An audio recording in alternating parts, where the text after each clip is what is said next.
Alright, so let me tell you how this whole thing started. Because if you had told me a year ago that I'd spend 6 months in an all-out suburban turf war with a group of overcaffeinated, power-tripping HOA board members, I'd have laughed and handed you a socket wrench, told you to get back to work. But here I am. And yeah, buckle up, because this is not the kind of story you hear at the barbershop or read on a community blog. This is grease-stained, red-blooded, all-American drama, and every damn word is true. You know what I mean? My name's Jason, and I've owned my shop out here on Rainer Avenue for 6 years, paid for every square inch myself, fought off the banks during COVID, put down gravel, bolted up a steel awning with my own hands, never took a penny from family, and until last fall, I'd never once had to deal with a homeowners association sticking its nose in my business. Then one Tuesday, this lady in heels, Karen Bentley, yeah, her real name, steps out of a white Lexus and starts talking about shared use space with this fake smiling clipboard. And right then I knew, deep down, the universe had just thrown me into something I wasn't going to walk away from clean. So there I am, arms elbow deep in a '98 Ford, when she shows up with her sidekick, some guy in a cheap button-down named Scott, who looked like he learned law from a YouTube playlist. She's already halfway across the lot before I can even ask what she's selling, and she gives me that "I'm in charge here" smile, except it doesn't touch her eyes, you know the type, and starts talking about how the Vista Hills residents have been using the gravel by my shop for overflow parking and school pickup, and how they understand it's public access. Right, because nothing says public access like oil stains and transmission parts all over the ground. I tell her straight up, this is private land. I bought it.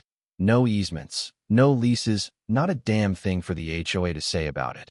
And her little lawyer, Scott, tries to mumble about municipal overlays and open vehicle access. But I'm not having it. Not that day.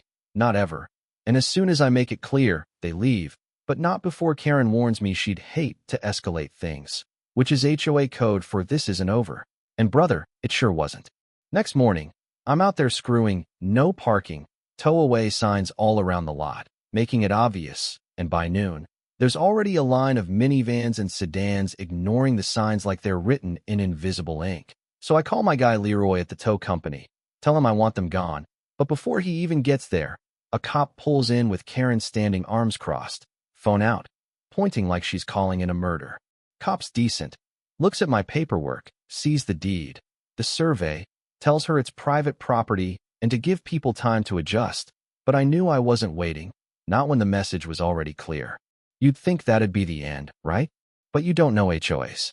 The next few days were a blur of letters on my door, threats about noise and aesthetic continuity, like my shop was supposed to match her flower beds.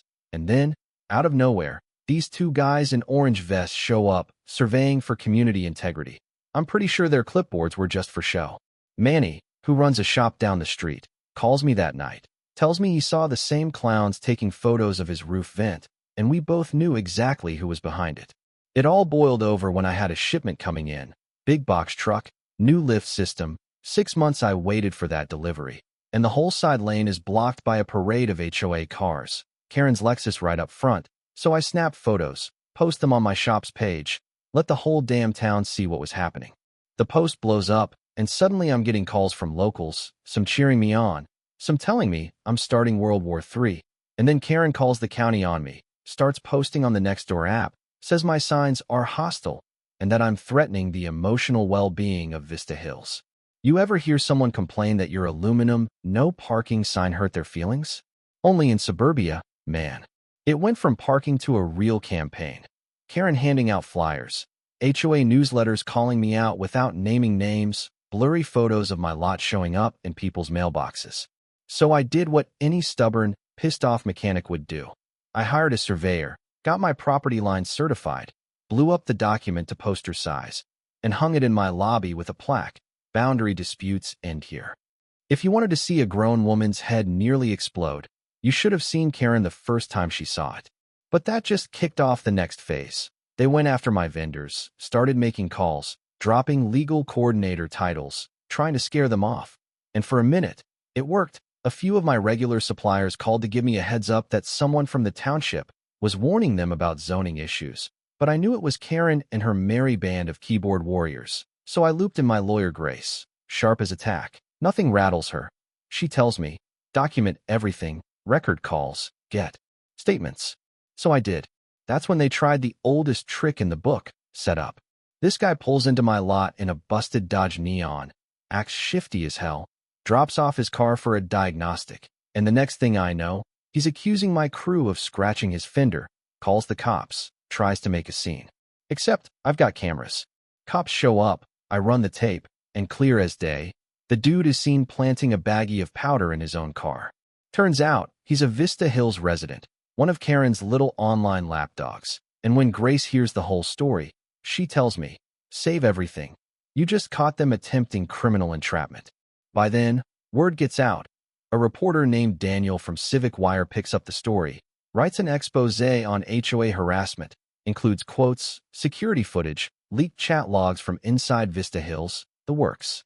The story goes viral, and now I'm getting support from all over, business owners, mechanics, even a dog washer from Colorado emails to say, fight the good fight, man. And just like that, the tide turns. But Karen, man, she doubles down. Formal complaints, internal HOA memos, code violations, even a fake Instagram account messaging threats. Grace and I are building a legal case. By the time someone inside the HOA leaks their financials, showing all the money they'd blown on this vendetta, the Vista Hills board starts to fracture. Residents revolt. Comments blow up online. Why are our dues paying for this? 2 board members resign. One calls Karen tyrannical. I'm not gonna lie, watching that ship sink was better than payday.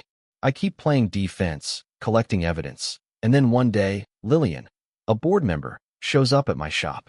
She tells me they've got the votes to remove Karen, that the board's had enough. I say nothing, but I know it's over. The vote comes and goes. Karen gets ousted, storms out in the middle of the meeting, no fanfare, no applause. Just gone. But I'm not finished. Grace files a RICO complaint. Yeah, full racketeering, because Karen wasn't just harassing me. She'd set up a shell LLC and funneled HOA funds through her cousin. When the summons is served, Vista Hills turns on her overnight. Properties don't sell, the whole neighborhood is radioactive, and my business, my lot, my signs, my gravel, stays mine, free and clear. I get customers driving in from 3 towns over, people just wanting to shake my hand. You want the punchline? A few weeks later, I spot Karen in the grocery store, clutching overpriced rose, pretending not to see me. I just nod, let the silence hang there. Because sometimes, the only way to end a war is to outlast your enemy, tow every last car, and prove you can't be pushed off your own future by anyone, not even a queen with a clipboard. So, tell me, who do you think was right? Where's the line between standing your ground and going too far? I'd love to hear what you think down in the comments, because out here, sometimes the only justice you get is the kind you fight for yourself. And hey, if you've ever had your own run-in with a neighborhood tyrant, you know what I mean. Share your story, hit subscribe, let's talk about real community, and next time you see a mechanic fighting the HOA, bring popcorn, 'cause it's going to be a show.